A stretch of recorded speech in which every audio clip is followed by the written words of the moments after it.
let's talk about using tidy models, and specifically we're going to be kind of refreshing some of the things that you've already done, and then we're going to be learning how to fit some of these new shrinkage models like ridge and elastic net and lasso that we've been learning along the way.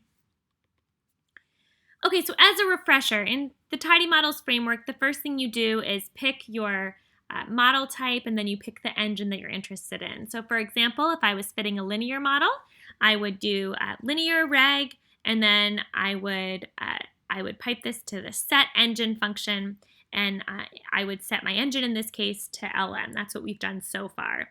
Then that's going to create this LM object that is a linear regression model specification. In this case, the computational engine is LM.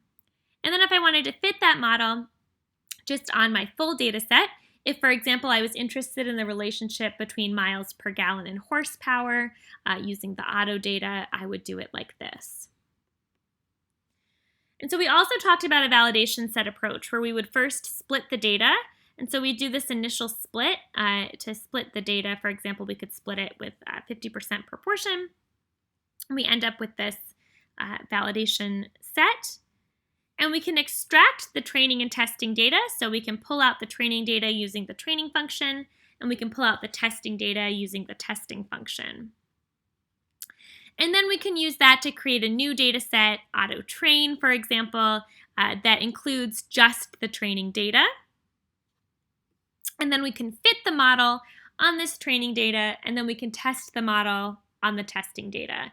And so that's the appropriate way to do this, basically to calculate the test error instead of calculating the training error, because as we know, if we're sort of fitting this model to minimize that error, if we're minimizing the training error, we're going to end up with an overfit model. But if we minimize the testing error, we're going to be appropriately balancing that bias variance trade-off in a way that will get us to the right answer. And so it turns out there's a faster way than what we've learned so far. You can use a function called last_fit, and you actually specify the split here. And this is automatically going to train the data on the, or train the model on the training data from the split. And then if you use collect metrics, it will test that model on the testing data. So for example, here I've created this auto split object, and instead of using the fit function, I use last_fit. I specify my linear model specification. I specify my model. And now instead of specifying the data, I specify the split. And so in this case, I'm going to say split equals auto split. And then I can use the collect metrics here, and it will automatically fit this model on the training data, but it'll test it, so it'll evaluate it on the testing data. So this is kind of a nice shortcut. So the last fit does that, and we're going to tie that in at the end of this lecture into why that's necessary. Okay, so what about cross-validation? So the validation set approach is nice, but we've talked about how that cross-validation can actually get us maybe some more bang for our buck. Although oftentimes, if you have a large enough data set, people sometimes will actually use both approaches kind of in combination, sometimes depending on the size of your data, and that's what we're going to be talking about kind of at the end of class today. But so for cross-validation, we use this vfold_CV function. We'd plug in our data set, and we'd set how many folds, for example, 5. And so this is going to create this cross-validation object that we then can plug into the fit_resamples like you've done so far in class. So what if we want to do some pre-processing? So you did this, I believe, in a lab where basically in the lab I showed you how to do some pre-processing to be able to fit that polynomial. And we actually even tuned based on using the tune_grid function. But now I'm going to go into a little more detail to show you exactly what all those different pieces mean. So for the shrinkage methods that we talked about, it's important to scale the variables first. And so by that, I mean it's important to divide by their standard deviation. And that's important because we need to make sure that all of the variables are basically on a level playing field, so that in turn their beta coefficients, the coefficients associated with those variables or with those predictors, are being evaluated equally, because we're going to be penalizing coefficients using these shrinkage methods. And so you don't want to over-penalize coefficients that are just scaled differently than other ones. And so you want them all to be on the same scale so that they can be comparable. So what would happen if we scaled before doing cross-validation? Would we get different answers? Yes, it turns out the answer is yes. And so I'm basically just showing you, I'm demonstrating that this is true. But if we scale before doing cross-validation, so basically scale based on the entire data set, if we take the standard deviation of that scaled variable, it's going to be 1, which is what we would expect. But if we use this new variable that I just scaled, and we do cross-validation, and then we look at the standard deviation within each of those cross-validation samples, it turns out we get these are not exactly equal to 1 each time, because different samples were selected in each of these. And so by dividing by the standard deviation in the whole population, we're not quite getting the right answer. And so this is just to show you, kind of give you some motivation as to why using the pre-processing steps that are provided in the tidymodels package, it's really convenient because it does this the right way for you. And so that's what the recipe function is for. And so using the recipe function along with these step underscore functions, you can specify pre-processing steps, and R is going to automatically apply them to each fold appropriately, which is fabulous. So you don't have to worry about kind of doing that processing. You just do it once, and it will apply that recipe each time. And so, for example, here's my recipe. I'm setting my model. I'm wanting to predict miles per gallon from horsepower. I'm setting my data to be auto. And then I'm using this step underscore scale function to scale the horsepower variable. And so this recipe will fit this model, and it'll be sure to scale that horsepower variable first. You can find all of the potential pre-processing steps here at tidymodels.github.io/recipes/reference/index.html. And as always, you can get my actual slides, so you can click this link, for example, if you go to our class website.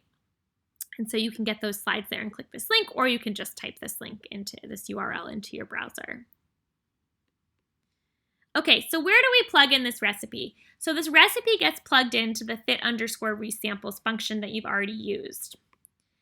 And so, for example, I would create my cross-validation object. I'd fit my recipe where I'm doing this scaling, and then I would run the fit underscore resamples. I would specify my linear model, and then I would say preprocessor is equal to this recipe. So I've called this recipe REC. And so I'm saying preprocessor equals REC. And then I'm saying resamples equals auto underscore CV. So using that cross-validation object. And what that does is it automatically applies that preprocessing step within each fold. And so it does it appropriately. Instead of applying it first using the whole data set, it's applying it within each fold of the cross-validation sample. And then, of course, I can get my metrics by using the collect underscore metrics function afterwards on the results. And because I'm using fit resamples with this cross-validation object, this root mean squared error is going to be an estimate of the test root mean squared error averaged over all of our cross-validation samples, and it comes to be this 4.88. Okay, so what if we wanted to predict miles per gallon with more variables? So we still want to add a step to scale the predictors. It turns out we can do this 2 ways. We could either write out all the predictors to individually scale them, or we can use this really helpful helper function called all underscore predictors, which is a shorthand. And so when you do that, if this was my recipe, I have miles per gallon, and I've listed some additional variables here. So here I'm using 3 variables: horsepower, displacement, and weight. And when I run that through and I use the step underscore scale, if I use this all underscore predictors shortcut, it's going to look at my model. So it's going to look at the model that I specified, and it's going to scale the predictors that I've mentioned. So it's going to scale horsepower, displacement, and weight, which is exactly what we want because we want all of the predictors to be scaled. And so this is a good shorthand to keep in mind, especially if you're fitting a really big model. You want to just do this instead of having to do a separate step scale for each of the predictors. individually. It also helps with when any kind of shortcuts like this. It helps reduce errors, because anytime you're reducing the amount that you're typing, it reduces the amount of potential typos or variables missed and things like this. Okay, so putting that together, I can use that same recipe. Now I'm specifying this step scale for all my predictors, and I'm plugging this into as the preprocessor for my fit underscore resamples, and I'm doing this collect metrics. And it looks like my test error here is slightly better for this more complicated model, so that before the root mean squared error was 4.88, and now it's 4.22, so a little bit better. Okay, so now getting to ridge, lasso, and elastic net. So when you're specifying your model, you can actually indicate whether you would like to use ridge, lasso, or elastic net, which all of these are examples of linear regression. They're just penalized linear regression. And so I can write out this general equation of all of these like this, where I've got the thing that I'm minimizing is the residual sum of squares plus lambda times 1 minus alpha times the sum of beta squared plus alpha times beta, the absolute value of beta.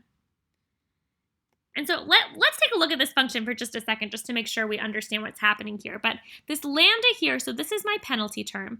And essentially what this means is this relates as it is if we had a positive alpha value and a positive lambda value. This is going to be performing elastic net. Because if you remember, elastic net is basically just this average between it's basically a weighted average between the lasso and ridge regression.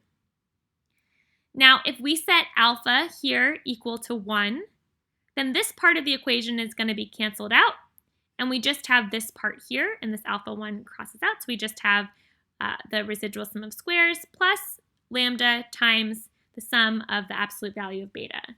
So what is that? It's just going to be lasso. So if alpha is equal to 1, then we're doing lasso. If alpha is equal to 0, then this part cancels out, and we just have 1 times the sum of beta j squared. And so then we're doing ridge. And so basically what this parameterization, or this kind of rewriting of this formula does, is it lets you sort of balance both the actual penalty parameters as well as how much of lasso or ridge you're doing. Okay, so how to do this in tidymodels. So we're still going to be doing linear regression, so that first part stays the same, linear underscore reg for the model type. But the engine is going to be different because the LM engine doesn't have the option to do shrinkage methods. And so instead we're going to be using glmnet. And we're using glmnet because this is a package that facilitates ridge, lasso, and elastic net. It turns out this linear underscore reg function has 2 additional parameters, penalty and mixture.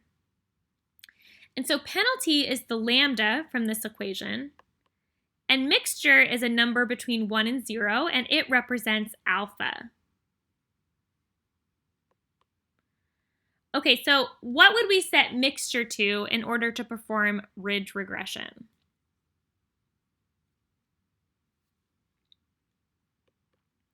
So if we set mixture equal to 0, that's going to be equivalent to setting this alpha equal to 0. And so that's going to cancel out this part of the equation.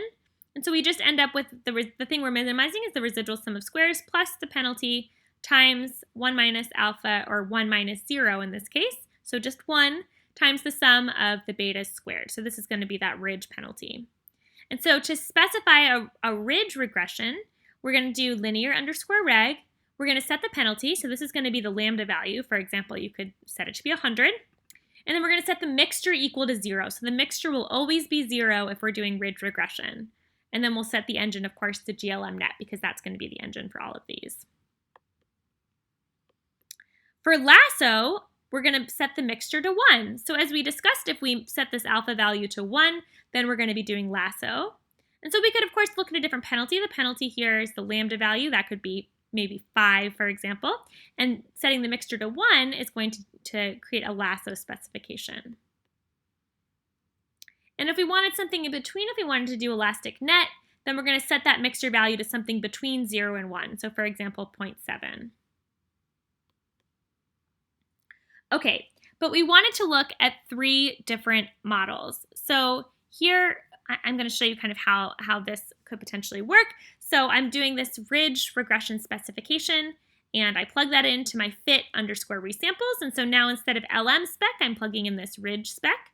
I can use my same preprocessor and my same cross-validation object. And then I would have to do the same thing for Lasso, and then I would do the same for Elastic Net. This looks a lot like copy and pasting, and as we've talked about in this class, anytime I'm copying and pasting several times, I usually look for a way to sort of fix this problem, because copying and pasting is another way that can add to error, and also it's just kind of a pain. And often when you're copying and pasting, it means that there's something kind of more efficient that you can be doing. And so in fact, there is. And so enter the tune function.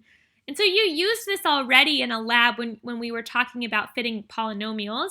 You tried this out. And so we're going to try this again. We've got this tune ability. And so we can tune the penalty. And so instead of setting a specific penalty in the previous example, I had set it to 100. I also set it to 5. And I had also set it to like 60. Instead of setting it to different values explicitly, we can tune that. Oops. And similarly, we can tune our mixture. And so instead of setting our mixture to be 0, 1, or something in between for Elastic Net, we can tune it to look at different potential values. And then, of course, the engine is still going to be GLM Net. So the code above has this tune function for the penalty and for the mixture. Those are the things we want to vary across our models. And so now we need to create a grid of potential penalties, lambda, and potential mixtures, alpha, that we want to test. And so the first thing we're going to do is we can use this expand_grid function. This comes from the tidyverse package. And we're going to look at a variety of penalties and a variety of mixtures. And what that does is it creates a grid. So you're looking at basically all combinations of both of these. And so here I'm looking at a sequence from 0 to 100 by 10. So I'm looking at 0, 10, 20, 30, 40, all the way up to 100 for my potential penalties. And for my mixtures, the mixture, that alpha value is always going to be between 0 and 1. And so in this case, I'm going to look from 0 to 1 by 0.2. So 0, 0.2, 0.4, 0.6, 0.8, all the way up to 1. And so what this does is it creates this grid of potential values.